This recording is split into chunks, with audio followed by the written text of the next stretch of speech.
Majoritéit huet ëmmer recht, du bist ein Exot mat dengem Glaven. Ja heinz du kann sich so vielen, dass vielleicht mat segen Glaven und Bibel ein Exot ass am Lützeburger Land.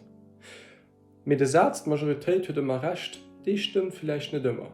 An enger Demokratie war gewielt gëtt, das stimmten. Dann huet Majoritéit recht an déi Parteien, die am meeschte gewählt ginn, déi kommen an Parlament respektiv können hen eng Regierung bilden, dort Majoritéit an dem Sinn recht. Mei wann dem de Glave geht an dem Wërecht ass net ëmmer d Majoritéit die recht huet. An der Léier vu Moses a Gënnesis Kapitel 6 Vers 9b kann lesen: De Noach war gerechte Mann, e grundeierliche Mënsch ënner de Leiit vu senger Zeit.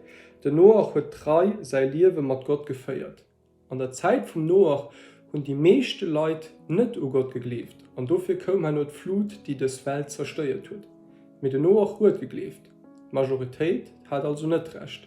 De Noach war den Exot, méi hien war op der Seit vun der Wërecht an op der Seit vu Gott.